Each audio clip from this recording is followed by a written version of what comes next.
একটা কাজ নেই কোথাও, নেই পিএসসি, নেই এসএসসি যা হচ্ছে সেটাও দুর্নীতি। এবং এই কাজের স্ক্রিপ্ট লিখে দিচ্ছে আরএসএস। তারাই ঠিক করে দিচ্ছে মন্দির তৈরি হবে এবং বিভাজনের রাজনীতি তৈরি হবে। একটা সরকারের কাজ কখনো একটা মন্দির তৈরি করব কোটি কোটি টাকা খরচা করিয়ে, আর আমাদের একটা শিল্প হবে না, যে কলকারখানাগুলো ছিল সেগুলোও বন্ধ হয়ে যাবে। আমরা দেখছি একদিকে যখন মানুষ চাকরি হারিয়ে পথে বসেছে, তখন অপরদিকে মুখ্যমন্ত্রী মমতা বন্দ্যোপাধ্যায় দীঘার জগন্নাথ মন্দির নিয়ে মেতে আছে। কি বলবেন?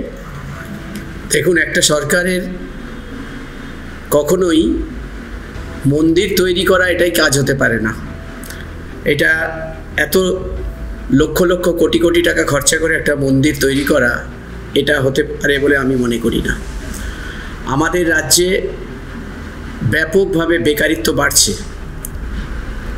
সিঙ্গুরের মোটর গাড়ি কারখানা বন্ধ করে দিয়ে সেই আন্দোলনের ওপর দাঁড়িয়ে উনি মুখ্যমন্ত্রী হয়েছেন, কিন্তু আজ পর্যন্ত 11 সালের পর থেকে একটা কারখানা হতে দেখলাম না। লক্ষ লক্ষ বেকার আমাদের রাজ্যে এবং দিশাহীন অবস্থায় ঘুরে বেড়াচ্ছে। একটা কাজ নেই কোথাও, নেই পিএসসি, নেই এসএসসি যা হচ্ছে সেটাও দুর্নীতি। আপনারা প্রতিদিন দেখতে পাচ্ছেন যারা চাকরি পাচ্ছে তারাও যোগ্য অযোগ্যের নিরিখে রাস্তায় বসে আন্দোলন করতে হচ্ছে তাদের। ঘুষ নিয়ে মন্ত্রীরা জেলের মধ্যে, একটার পর একটা মন্ত্রী আমলারা জেলে। এই অবস্থায় একটা সরকারের কাজ সে মন্দির তৈরি করছেন।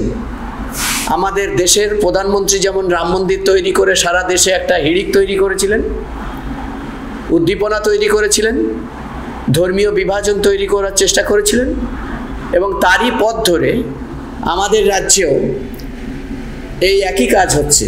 এবং এই কাজের স্ক্রিপ্ট লিখে দিচ্ছে আরএসএস। তারাই ঠিক করে দিচ্ছে মন্দির তৈরি হবে এবং বিভাজনের রাজনীতি তৈরি হবে। এবং তাই দেখতে পাচ্ছি আমাদের রাজ্যে একটার পর একটা ধর্মীয় হানাহানি যা ছিল না আমাদের রাজ্যে, তাই বিভিন্ন জায়গায় তৈরি হচ্ছে।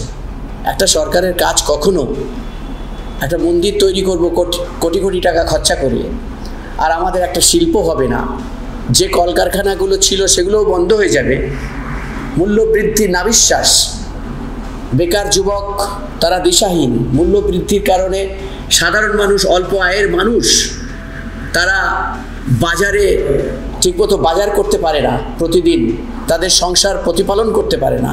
এই রকম একটা পরিস্থিতির ওপর দাঁড়িয়ে আমাদের একটা সরকার তিনি মন্দির তৈরি করছেন। এবং যখন যে মুহূর্তে বিক্ষোভে বসেছে, অবস্থানে বসেছে, চাকরিহারারা অবস্থানে বসেছে, সেই মুহূর্তে দাঁড়িয়ে এইরকম একটা কাজ আমরা মনে হয় এটা একটা সরকারের কাজ হতে পারে।